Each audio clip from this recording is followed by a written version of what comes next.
Hi, I'm David Kolko, and I'm going to talk about some fundamental skills in AFCBT. AFCBT encourages us to support and accept the challenging families referred to us in order to enhance the likelihood that they'll engage with us and be motivated for change. We know, of course, that this isn't always easy, but it requires a clinician who is prepared to see families that present with conflict and coercion. One of the skills this involves is validation, and this means that we're able to find something in what the family has experienced that we can reflect back to the family that they will see us understanding and showing support of. We also want to try, as best we can, to normalize the situation, even if it's an unusual one or one that is very difficult for us to find acceptable. Because, of course, everything that a family does may be something similar to what other families do. We also want to try to instill hope. This is not always easy, especially when families come in and they themselves are hopeless, they're disillusioned, they're angry, they're not sure as to what's going to happen, and they're not really interested yet in committing to therapy. And yet, it is our job to try to help find a way to give them hope and in order to see that there might be some benefit to treatment. And then finally, we want to be able to model all of these skills, all of these reactions to the family, because just as we want to be able to show them that we validate and normalize and instill hope, we want them to do this as well with one another. A second skill in this area involves being directive, and this means that we model consistency and structure while giving the families the time to learn and practice skills. Now, of course, being directive doesn't always mean taking control and not allowing families to have much impact on the course of the session or making decisions. But instead it means having a plan, being organized, being structured, and having sort of a guideline and goals for what you're going to accomplish in the session.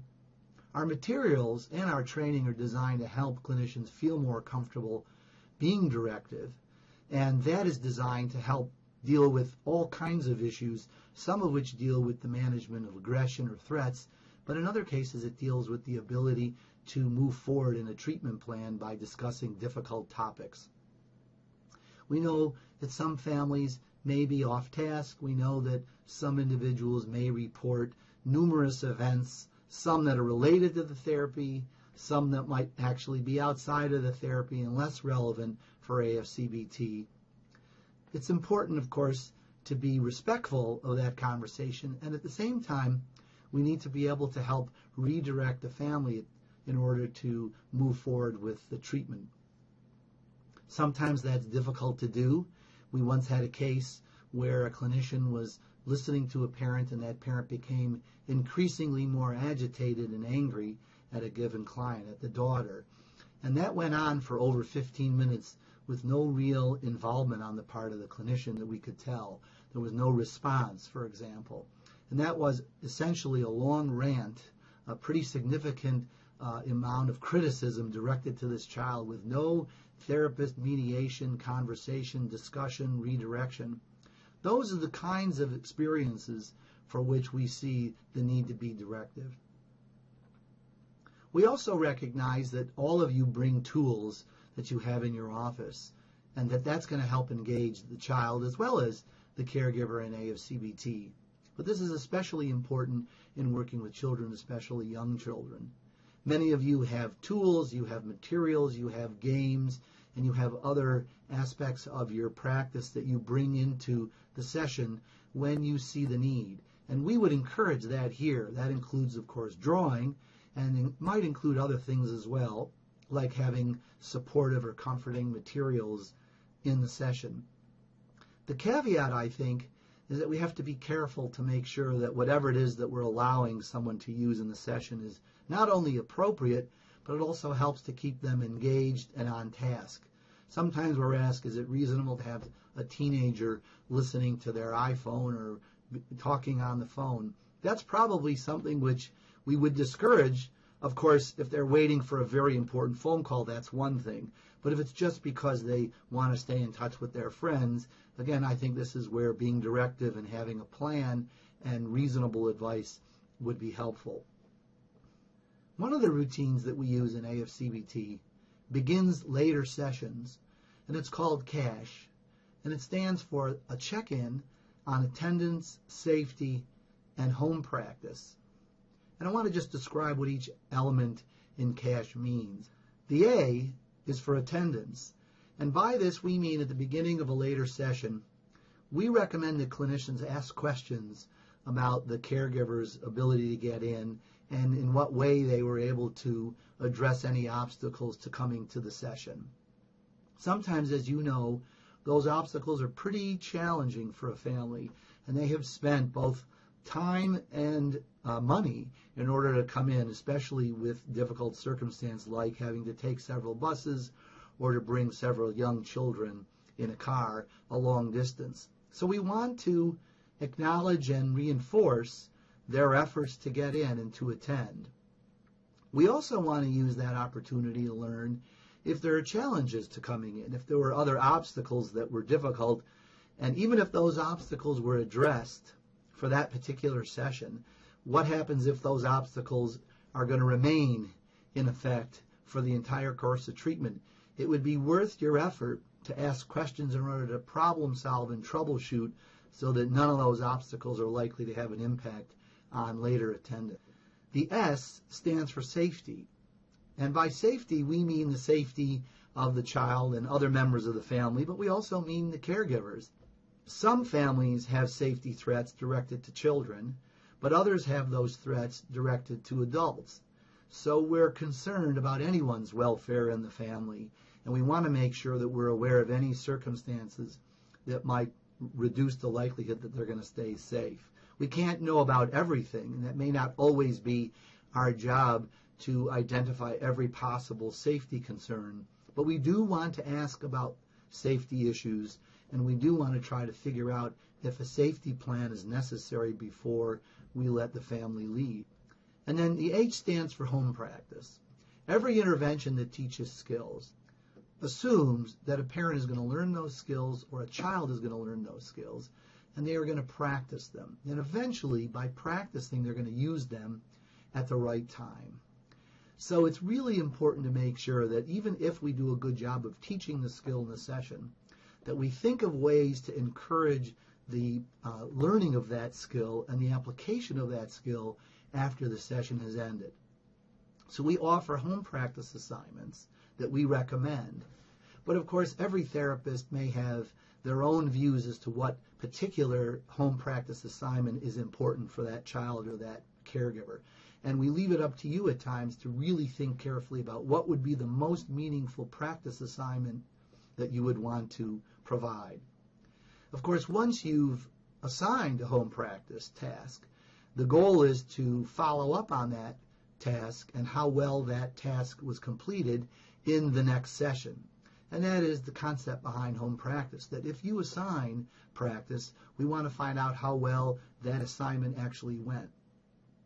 As is often the case, sometimes the assignments are difficult or they may not go well. And it's our job to figure out why and to think about ways to correct the problem. In some cases, the caregiver or the child may not have learned the skills properly, or it may be that they're trying to use them in a way that may be less helpful. And so if you have that feedback, you can offer some suggestions at the beginning of the next session when you review the home practice. So that is the idea behind doing a CASH at the very beginning of a session. We also recommend that in each session, you try to learn what has happened in the family using the weekly safety check-in, or sometimes we refer to it as the whiskey. And the reason we have this procedure is because we understand that in some cases, these families might be engaging in inappropriate behavior or dangerous behavior. We also, of course, hope that they're engaging in positive behavior, and so that's why we want to ask them a couple of questions at the beginning of each session to learn what types of experiences they've had, both positively and negatively. And the whiskey includes some probes, which we'll review in a moment, designed to help you have this conversation. Now here are some of the questions that we might pose. And what you can see on the slide is that we're really just trying to have a very brief conversation and to make this routine. So we're asking about any family conflicts, about arguments, about fights, or anything else that's upsetting. This casts a pretty wide net. You might learn about certain things which are upsetting, which may not be that worrisome. A child didn't get a favorite toy they wanted, they didn't get to go out, or the parent was disappointed by a child's behavior. That may or may not result in any kind of adverse consequences or be highly distressing to either one. But of course, you may learn about instances or incidents where there was something serious, someone could have gotten hurt, or there's a lot of anger and arguing, and in some cases you may have to actually follow up with several questions or probes.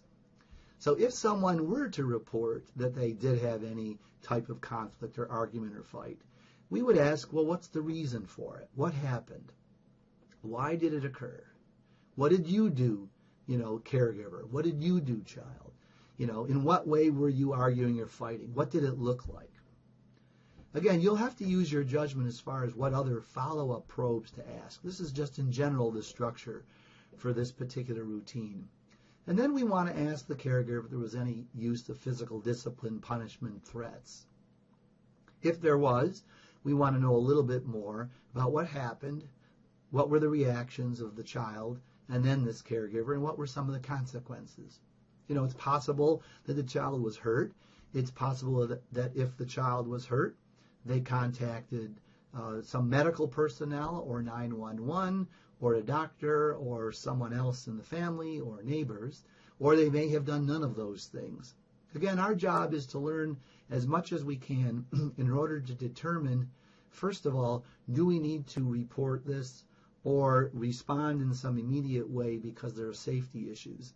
And the second, of course, is to take this into consideration as we move through the course of AFCBT and then address skills training by applying what we know from these instances to that particular skills training lesson.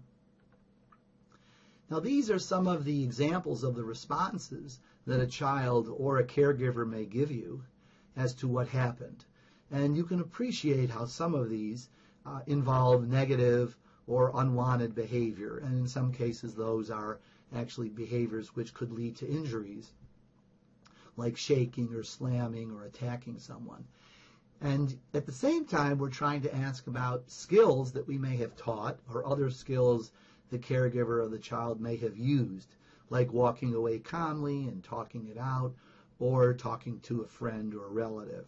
And there's also room to add in anything that isn't on this list. This is not meant to be exhaustive. It's just meant to give a good sample of some of the typical positive and the typical negative responses that you will learn about when you ask these questions. Now, as I mentioned earlier, there might be a need to set up a safety plan. And this is just really a simple example of one that might have been based on information obtained through the weekly safety check-in.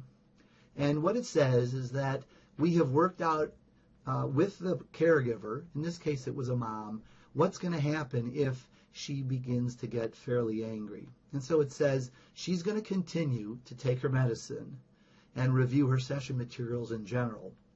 But when she begins to get angry, which often for her involved getting loud. So after that, the mom had agreed that when she got angry and loud, that she was going to either go for a walk or she was going to go to the neighbor's house. Now, she also thought it might be possible to sit in the bathroom alone calmly. And then what she had suggested was that her kids would go to the family room. Next, what we agreed to was that the mom would try to remain calm and reach out to her older sister for support. She didn't live very far away. And that the sister would be able to review with her her emotion regulation skills and would have a copy of the worksheet. And then finally, a little bit later, what she would do is, if this happened, she would contact the clinician to discuss the situation and do some problem solving in order to figure out an alternative response to getting angry and loud. Now, in some cases, a safety plan might have more involvement with other people. It might involve removing guns. It might involve removing drugs. It might involve any other materials that could be dangerous, or it could involve other people. And again, it is up to the clinician to figure out, who makes the most sense to include in a plan like this, which could be executed relatively quickly and easily. Now, another consideration in AFCBT is when anger occurs in the session. And we don't necessarily see this all the time, but we have to be prepared for this. And our suggestion is that under these circumstances, the clinician calmly acknowledge the reaction and then take steps to de-escalate it. We'd like to show you an example of a role play in which a mom is coming back from court and she is angry. She's coming to see her clinician. And what you're going to see is one example of the ways in which this clinician responded to her. It would be good if you could pay attention to what you see the clinician doing which you thought was good and helpful, and what you see the clinician doing which might not have been as helpful. Come on in, come on in. How you doing? You're not saying much. Yeah. You okay? I don't want to be here. You don't want to be here? Not really. What do you mean? I don't know. This is stupid. This is stupid? Yeah. You haven't even done anything yet. What's stupid? I don't know. Everything's just stupid. Like, court's stupid. I just left court. Did I tell you about that while we were Well, staying? you were just saying something about that they weren't nice to you, or I don't know. What were you saying? Assholes. Everyone that says they're trying to help me, they're They're assholes. Yeah. Everybody that says, okay, yeah, you can get your kid back. Are you, what else happened? I mean, I'm just kind of trying to figure out I what's mean, going like, on. they made me look like an asshole. They said I wasn't doing anything. I'm doing everything I'm supposed to do to get my kid back. You are? Okay. Yeah, didn't I tell you that? You Well, know that. Well, yeah. I mean, I know some of it we talked a little bit about it, but where are you going? I'm just walking. Oh, okay. Well, all right, try to just calm down if you can. So, they're calling you names and you're not liking it. They won't let me speak. Oh. They won't let me tell them what Wait a I minute. did. So, wait a minute. They won't let you speak. Okay, so... I have a lot of good stuff to say, you know. Yeah, no, I got it. What do you want to do? What do you want to tell them? What's the kind of... Like, I went to the mental health appointment like they told me to. Okay. All right, so you came and saw me. Right. Yeah, I'm here, right? All right, about 3 weeks ago. Okay, You should have told them. I didn't even realize, so I couldn't really say anything. But I'm just trying to figure out. So you told him you came to therapy. That again, it was like 3 weeks ago. And what else was going on? Yeah, I did that drug thing. I passed it. Yeah, I was positive. Or I wasn't positive. I passed.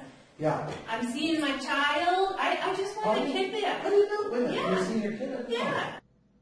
Now, you've seen that one example, and now what I'd like to do is show you a second example of the same mom and the same clinician.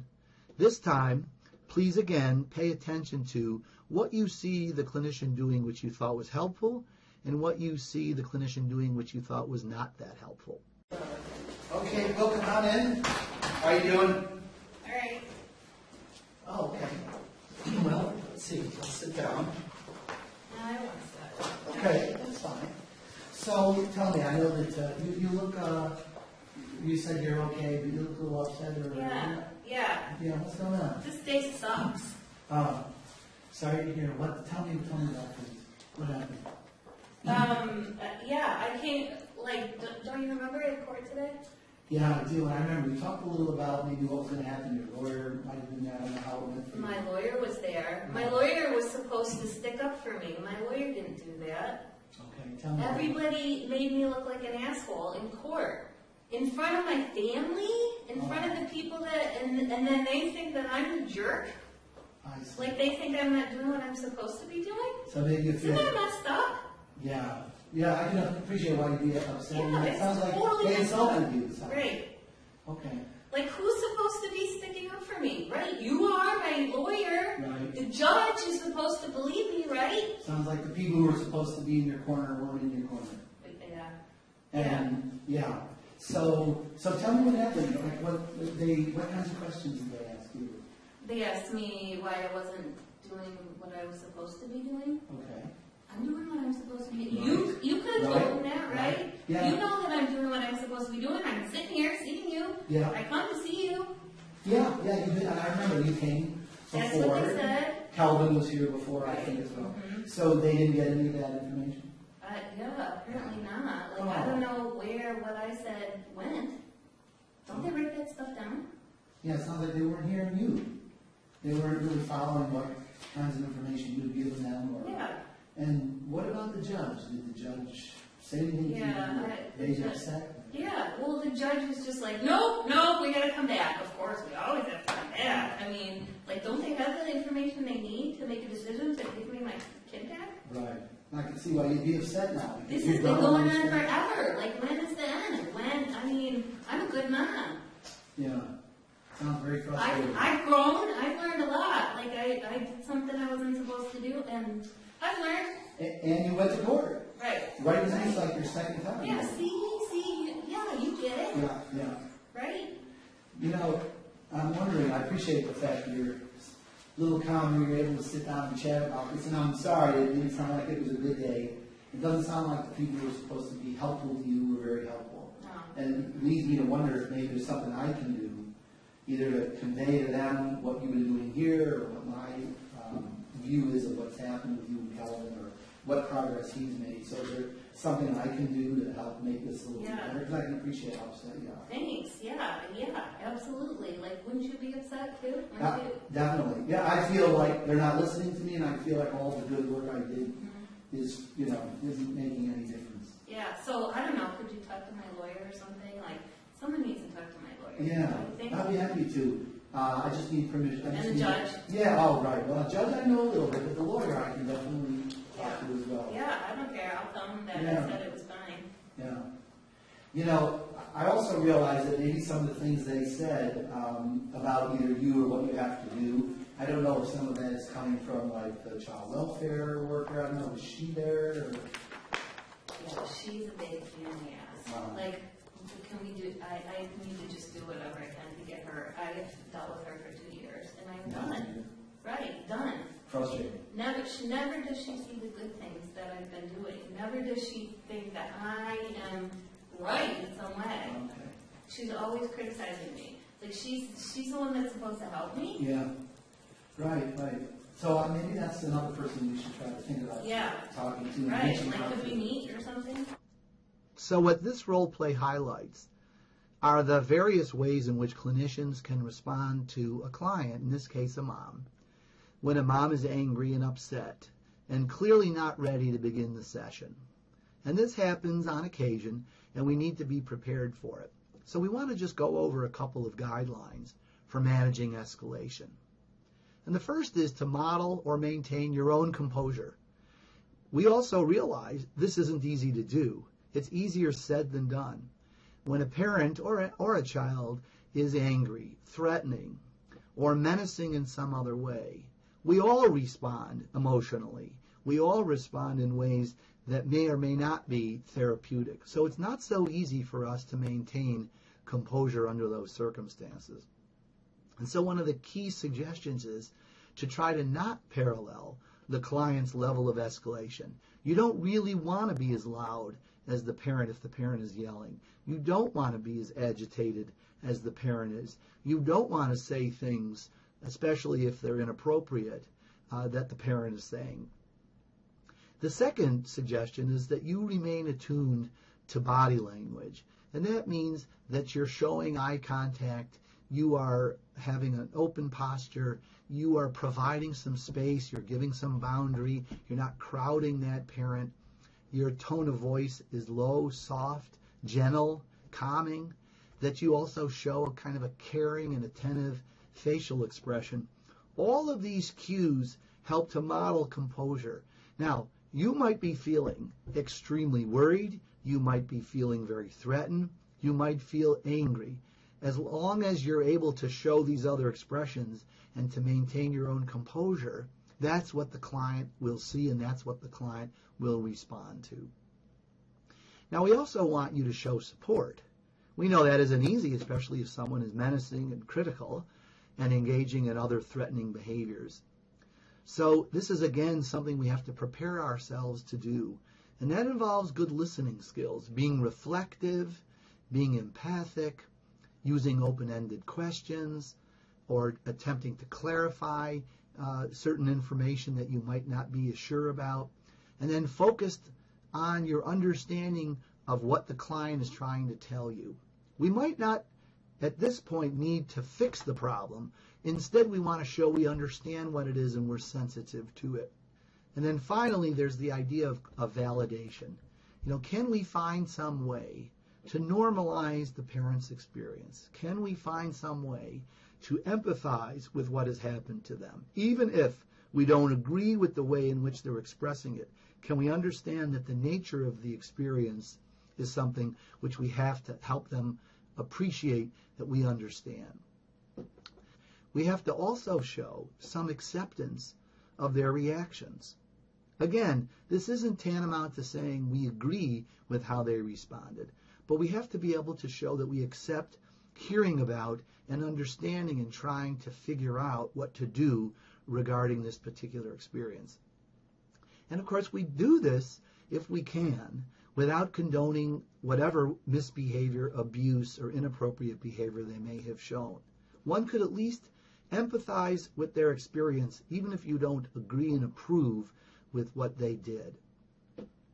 Now, if we're going to try to also prevent later escalation, we're going to draw upon many of the skills that this caregiver will learn in AFCBT during the later phases of treatment. Some of them are pretty straightforward and simple, like teaching them some basic ways to calm down. And that's why we teach them deep breathing, and that's why we teach them tension and release cycles in order to become relaxed. There might be other things we're going to do, which is to empower the client by talking about their strengths and their ability to overcome a given frustrating experience. We might use some psychoeducation, some information, whether it's about the value of what they're doing, whether or not it has to do with understanding more about how the system operates, whether it's court or child welfare or mental health. But also we want to help them understand what are the limits of what either you as a clinician or the system can actually do. We might also review the pros and cons of a given issue.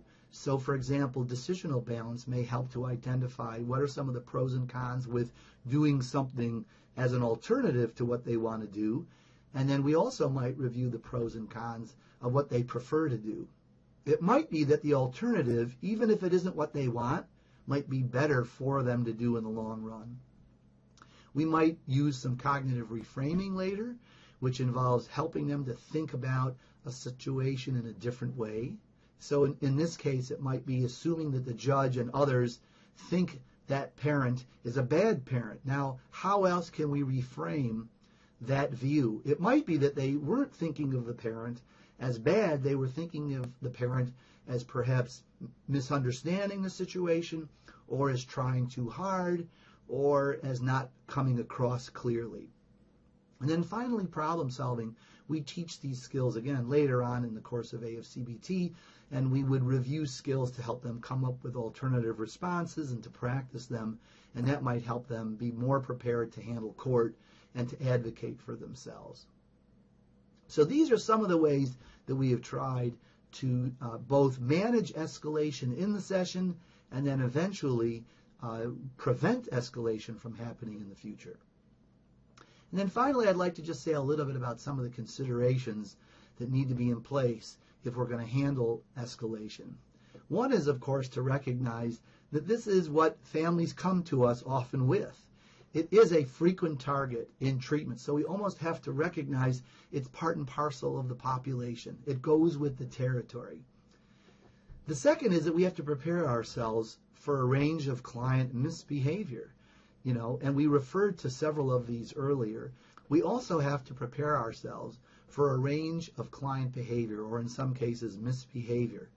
It isn't always going to be threats. It isn't always going to be swearing. It isn't always going to be yelling. It could be a broad array, and we have to have some experience, and we have to have a plan for how we're going to deal with escalation before it ever happens. We also need to make sure that our program, our agency, is familiar with the same methods. And that's because families like this will impact them just as they will you, whether that's someone in the waiting area or whether that's someone in the stairwell or whether that's a supervisor or you. It's really important to make sure that the policies that you establish for dealing with escalation and aggression are familiar to everyone in the agency, in the practice, and that they know how to use the same procedures and follow the procedures that you might use if you actually have to address an incident of escalation involving aggression.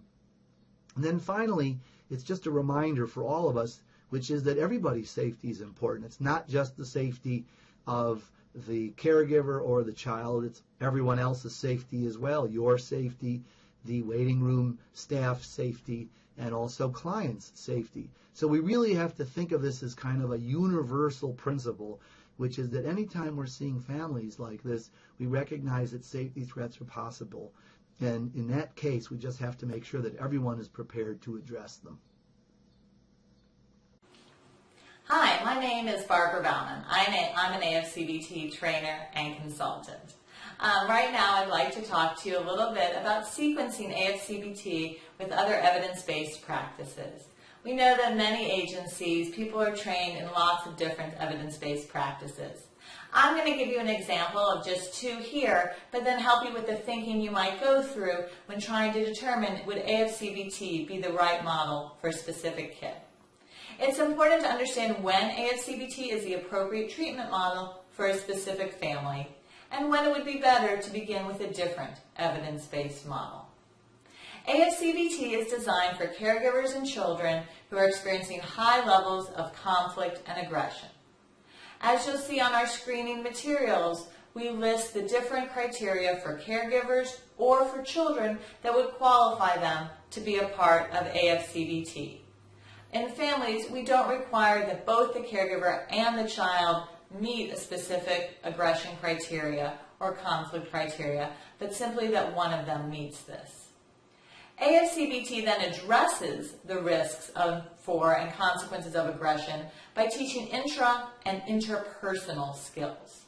So when you're evaluating a family to determine if they're appropriate for AFCBT, this is another way to look at it, to look at their treatment goals. What are the skills that this family is in need of? Can AFCBT provide them with the needed skills? So here's an example of a question we received from a clinician who is trained in both AFCBT and TFCBT, trauma-focused CBT. She asked, should I treat a client using AFCBT or trauma-focused CBT when physical aggression and sexual abuse are both extremely high within the family? So we'll see this often. We'll see that children have been multiply traumatized. They may have been neglected, they may have been physically abused, they may have been sexually abused. They come in with all of these different issues, and one of our first jobs is to try to figure out what is the salient issue, what do we need to address first. So you would use AFCBT as the first line of treatment if aggression or conflict with within the family is ongoing. So right now, at this moment that the family is coming to see you, there's high conflict in that family. You'd also want to see if your treatment or safety plan focuses on family stabilization, self-control, how to prevent future aggression and conflict in the family from escalating. That would be a sign that AFCBT would be an appropriate treatment. If trauma is secondary to the family conflict, that would also be a sign that AFCBT is the treatment to begin with. It doesn't mean that you don't get to TFCBT. In fact, what we suggest is that you would transition to TFCBT if the aggression in the home decreases and the child is still exhibiting symptoms of PTSD due to child sexual abuse. If the PTSD is secondary to child physical abuse, we'll address that in the second part of the AFCBT model. But AFCBT is not a treatment for child sexual abuse. So on the other hand, if the aggression or conflict in the home has been extinguished, it's over, it's not going on right now, or if the child has absolutely no contact with the aggressor, that might be a sign that TFCBT would be the appropriate one to start with if the child has PTSD due to child sexual abuse, and that's the primary issue. Conflict is lower levels or is secondary to those PTSD symptoms. Then you would want to start with TFCBT, And when treatment is complete with the child, if the caregiver or child are still exhibiting high levels of conflict, then you could switch and transition them to AFCBT. We'll be happy to answer more of these types of questions during our training and during our consultation. In fact, that's one of the wonderful things about meeting every month for a consultation, is that we're able to bring up these cases and look at them as a group to help determine what might be best for the family. Let me give you one more example. I received this from a different clinician asking, should I treat a client using AFCBT or functional family therapy when a family presents with an aggressive teenager? Both of these treatments, AFCBT and functional family therapy, are used with aggressive teenagers. So the question is, how do you know when to use each one?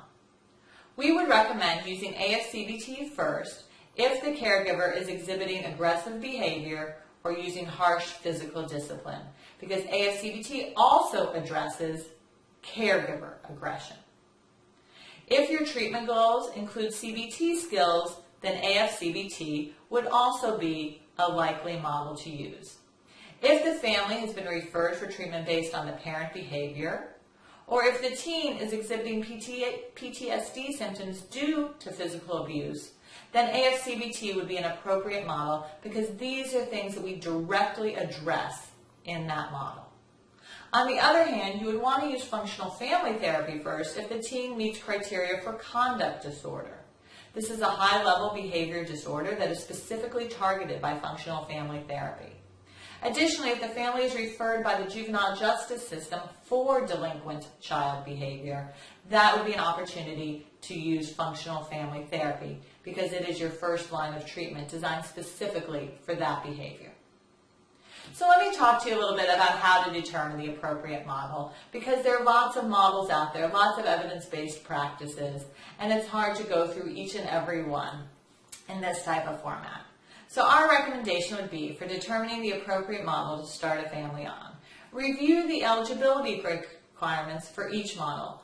The eligibility requirements or screening for AFCBT can be found on our website and in the materials that we'll give you during the training. Examine the fit for that family or that child or the parent with regard to the treatment duration, the frequency of treatment, and the treatment goals. How well is what this family or this system looking for in terms of treatment goals, and how does that match with what the model you're looking at provides? And then consult with an expert in the model when possible, when you have access. And during our training, you will always have access to an AFCBT expert, either through the consultations or in between consultations through email. We always welcome questions, concerns, and issues that we can talk through to help you make the best decisions for the families you serve. Hi, my name is Barbara Bauman. I'm an AFCBT trainer and consultant. Today I'm going to talk to you about our training method and the website access that you'll have to get materials related to our training and model. First, congratulations. Simply by watching this video, you've started to complete our training process. The first part of our training process includes completing online questionnaires and watching videos such as this online, as well as answering the questions that follow. We believe that in this way, we can help people to get the materials and information they need at the pace that they want to go at. You can watch these videos individually or all at once, whatever your times and schedule allow. In this way, we don't spend time during our in-person training giving you simply information. We can make better use of that time to help tailor the intervention to the needs of your setting and your clients. That brings us to the in-person part of our training. You will complete 2 to 3 in-person workshop days with one of our AFCBT trainers. These days are intended to be interactive, experiential, and discussion-oriented. We give a lot of opportunities for questions and discussion so that we can really figure out how is AFCBT going to work for you and your clients. During these workshops, you can expect us to follow a certain sequence. We will generally present information about a given topic in the AFCBT model. We'll then open it up for questions and discussions. And then we'll do some type of experiential exercise where we'll have a chance to practice what it is we're teaching. During this time, we give a lot of opportunity for breaks, for lunch, for people to move around, so that it's really something you're looking forward to, and we create a positive learning environment. Following the 3-day workshops, we have monthly consultations. Typically, these consultations are in the same day of the month, each month, for approximately 60 minutes. Some groups may opt for their consultation calls to be more frequent or less frequent, but overall we generally offer 12 consultation calls. These calls serve a specific purpose. Research has shown that simply sitting in a workshop, observing and gaining information, while it may help you to gain knowledge, does not help to gain skill. What we find that clinicians have asked for is real-life experiences. What does it look like when we try to apply this model to a real case? How do we do it? What if the family situation is this, or the setting that we're in is this? How are we going to do this model with those clients or in those settings? And that's what consultations are for.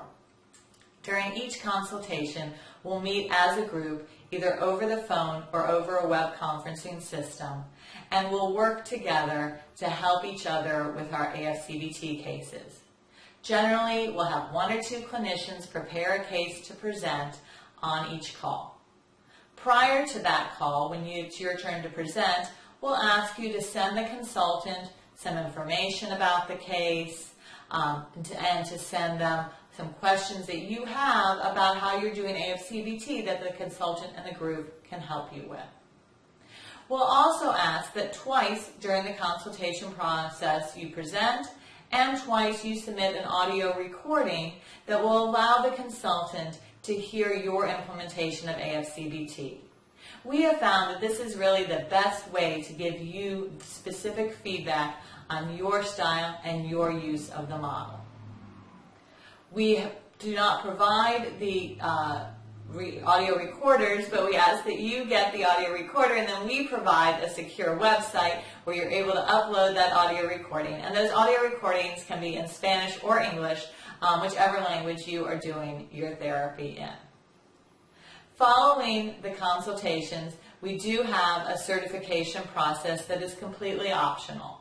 Information about the certification process can be found on our website. And we're also happy to answer questions about it. As an AFCBT trainee, you'll have access to all of the resources on our AFCBT website. You can find it at www.afcbt.org. On the website, you'll see information on certification. Certification is an optional process that you can complete after the year-long training. Certification means that you are certified to provide AFCBT such that the trainers of AFCBT have listened to your audio, have seen you in practice, and know that the quality of what you're delivering is true to the model.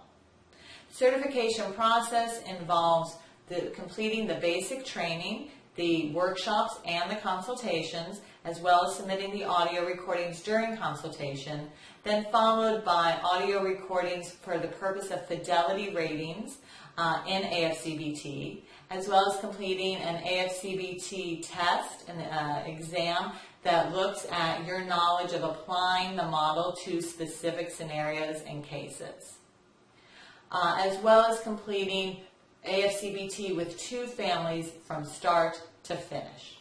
All of these criteria, again, can be found on the website. Additionally, on the website, after the training, you'll receive a username and password that will allow you access to download all of the materials specific to the model. This will include the session guide, which gives a step-by-step process of how to implement the model, supplemental materials such as how to use AFCBT with foster families, screening and assessment information. It provides you all of the assessments that we recommend for use, as well as the screening for AFCBT and scoring programs to help you implement these. We also have public relations materials on there, such as flyers, brochures, different materials that you can use with different populations and that you can tailor to the setting that you're in, to the agency that you're in, to the type of services that you provide.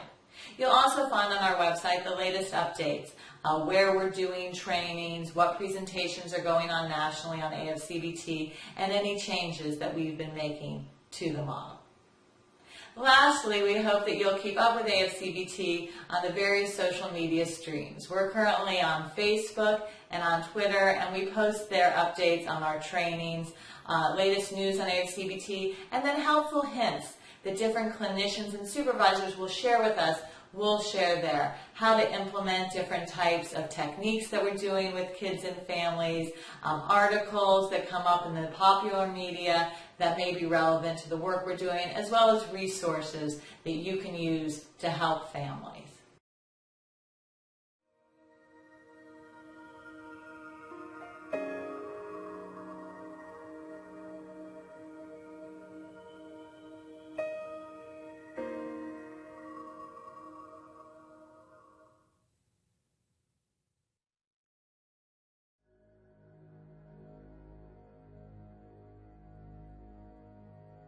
Don't ever do that again. How many times do we have to go through this? Never again. She was throwing her food all over the floor, and I lost it. I grabbed her out of the high chair, and I started shaking her. There was no other way to get her to stop crying. I couldn't stop him. He whipped them and whipped them with that belt. It was the worst moment of my life. That was our first trip to the emergency room. These are the stories of child physical abuse. Stories unfolding every day in every town across the country. Stories that in most cases never get told. Stories that in many cases end in tragedy. Each story is unique, but they all have one thing in common. A parent or adult caregiver who inflicts physical harm upon a child. A parent who loses their temper. A trusted adult who loses their focus. We are going to tell just one of these stories, a true story told through the real experiences of a family in trouble. A family that was able to recover from the emotional and physical effects of child physical abuse. We are going to bring the issue of child abuse into focus. Most importantly, we will provide an overview of some new and promising treatment options that are effectively reducing adverse behavior. These options involve teaching a variety of skills to parents and children. These evidence-based treatments are intended for use with all forms of child physical abuse, from mild to severe. They are called family focus interventions, and they are having a positive impact on providing hope to children and families wherever they are practiced.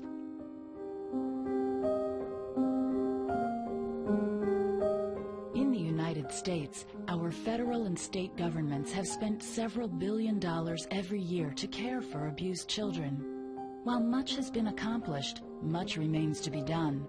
There are simply too many children suffering from physical abuse who do not have access to quality, evidence-based services. It's usually the consequence that defines something as child physical abuse, but in some cases it could be the act itself, especially if that act could have produced some type of serious physical injury. There's actually a lot of discussion of how to define what exactly is physical abuse. Most people would agree that when a child is hit with a hand, with an object, and it leaves some injury, maybe a bruise, sometimes a broken bone, sometimes worse, that is considered physical abuse. The professional organization that I work with, the American Academy of Pediatrics, defines it as injury to a child's body which leaves red marks beyond a temporary time period. Every year, the child protection system gets about 3 million calls on about 2 million children, and they interview and evaluate this situation. And so every year, the system decides that we have about 900,000 children in our country who are abused or neglected. That's 1.2% of all children. if the child in fact is injured, if their child experiences pain and it limits their functioning, or if the child experiences, as a result, significant side effects, significant behaviors that interfere with the child's ability to develop, then I would call it child abuse. Well, when you think about parents who spank their children as a form of discipline and do that on a fairly regular basis, if not every day, several days a week, and before you know it, perhaps the parent has crossed the line, not necessarily intentionally, but they've crossed the line just because they are losing some control in regard to how they're disciplining their child.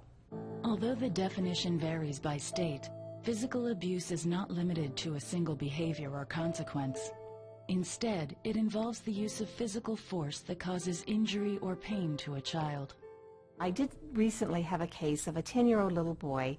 There was a domestic violence call to the home, and the police found this mother totally out of control. She had been beating her son, and he was covered, just covered with bruises and lacerations from the belt beating. So he's brought to the hospital, and I'm doing my thing. I'm sort of counting the bruises. I'm sort of taking pictures. And I suddenly realized that there are tears coming down his face. And I stopped, and I looked at him, and I said, "Can you tell me what's going on? Why are you crying?" And he said to me, "If I hadn't been bad, she wouldn't have hit me, and she wouldn't be in trouble now."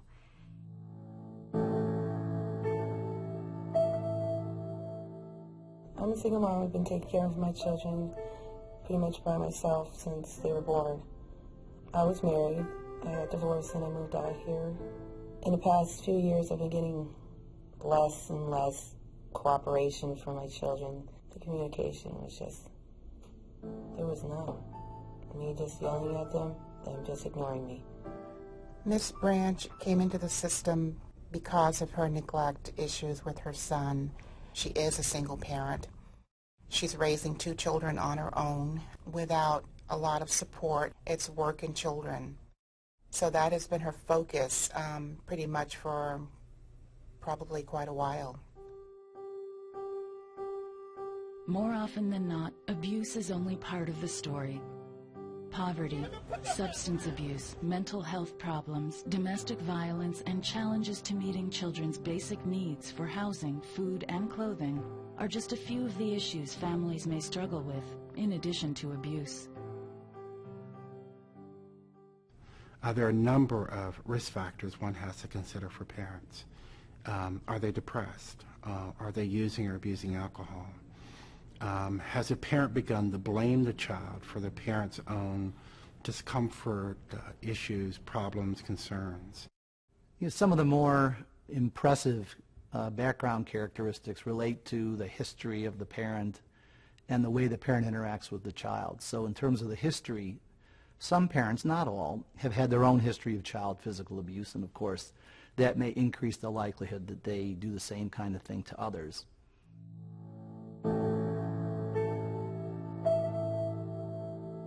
She had high expectations for her children, such as the children had to have the house clean, the children had to have meals cooked, and it all stemmed from, I work, you need to do your chores as well.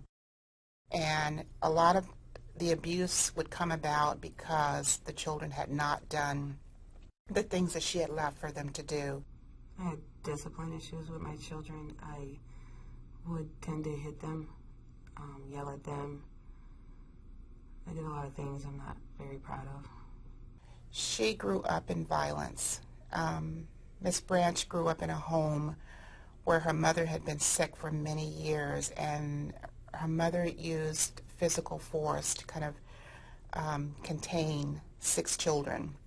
Just as there are different reasons for why a parent might abuse a child, there are several types of consequences that the children who are abused may experience. Probably the most common in child physical abuse is physical aggression, some type of intimidation or use of force or coercion against other children. A second impact is a sense that the family is not safe for the child. The child can live in that family with a sense that it's going to happen again and live with a lot of anticipation of future events occurring. I do believe that we sometimes forget that the child, once their body is healed, continues to need help and support and professional care to help them to continue to recover from the emotional and mental health damage that's been done to their bodies and to their souls.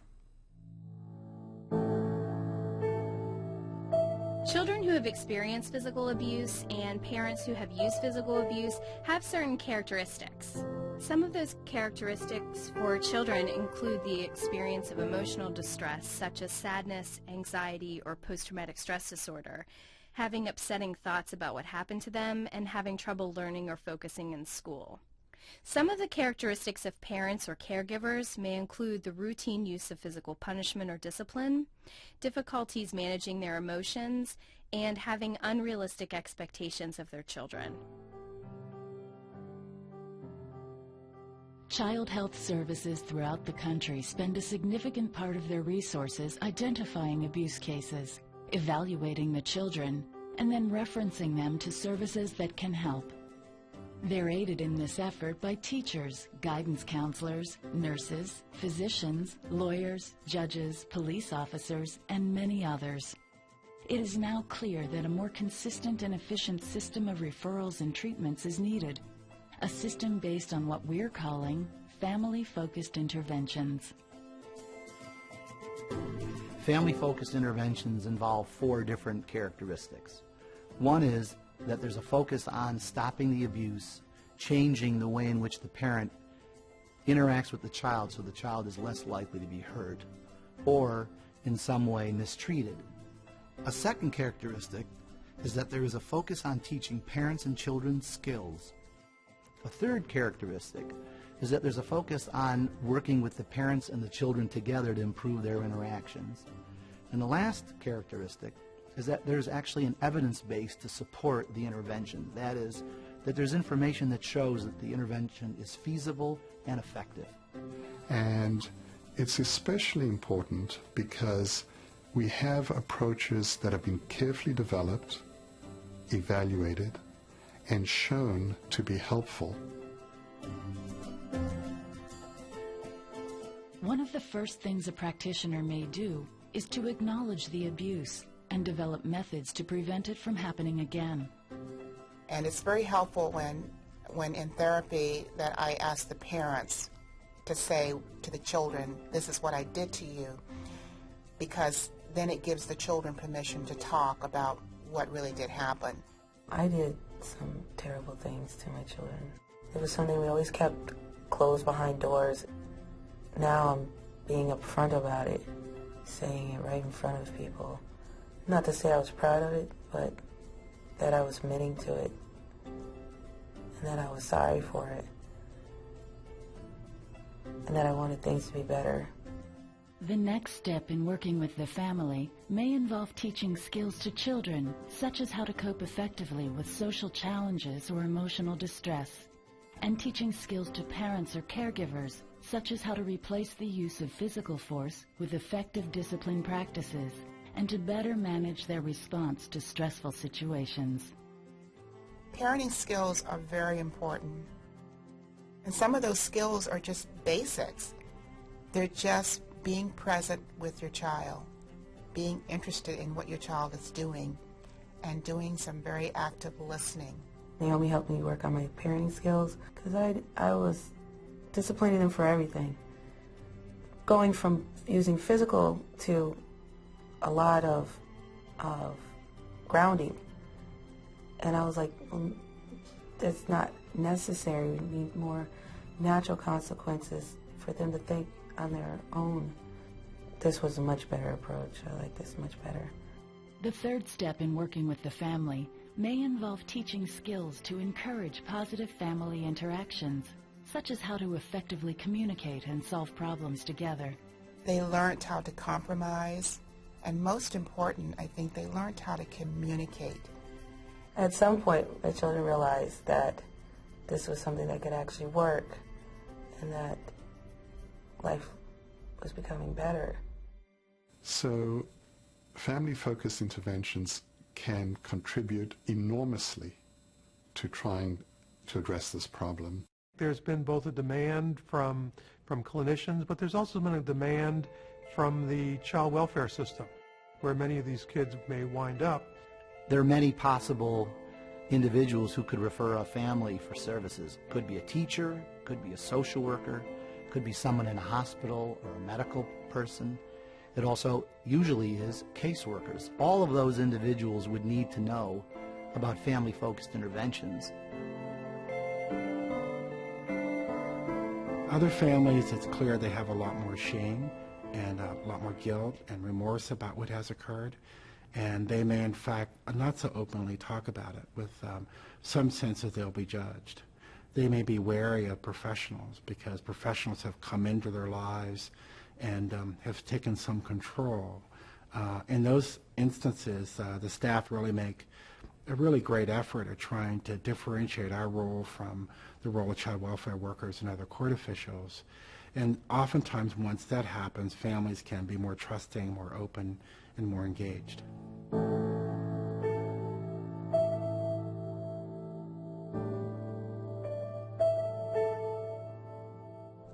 Both children showed signs of withdrawal.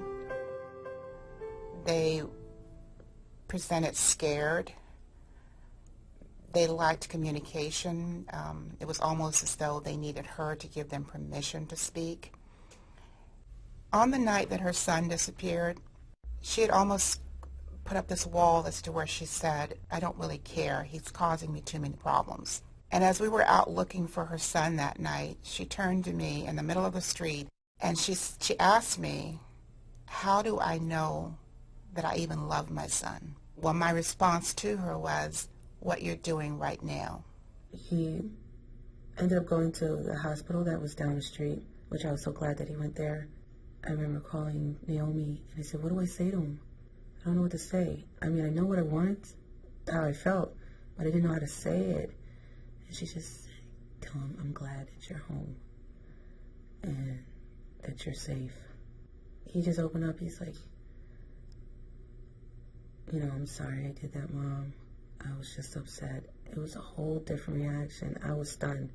That's when I saw this can work. As therapy progressed, I used that as a theme for her to help her to gauge how much she cared about her kids. In general, we think of success as when you can resolve the types of problems the family came to you with.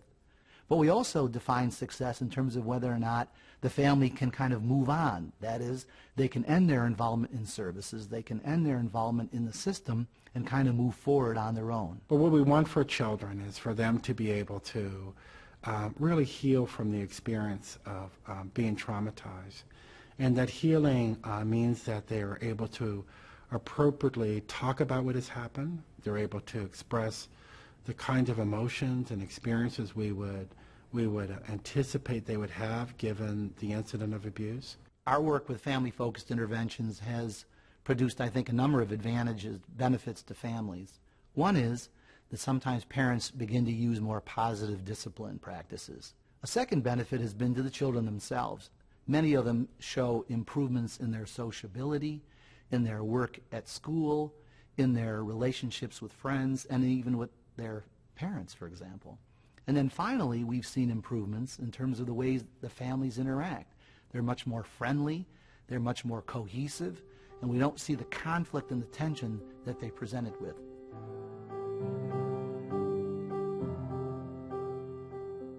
The therapy helped a lot with my son. He wants to be home. Even when we have difference of opinions, he's open to discuss it instead of shutting down. I'm open to talk with him too. It's vice versa. A lot more respect between the two of us. The approaches used in family-focused interventions have a track record of being highly effective. They are a new and powerful tool to battle against child physical abuse. Family-focused interventions all have something in common. They can create more positive and lasting outcomes for children and families everywhere. I do feel that I've gotten much closer to my children due to this experience. Our conversations are much more loving towards each other. They're more real. My kids are more open to tell me what they think. I just want to tell my kids I love them. Not many people get this many chances and then get to go through a program like this. Thank you. Children can recover from the effects of abuse, and adults can learn to focus on becoming better parents, one family at a time, one story at a time.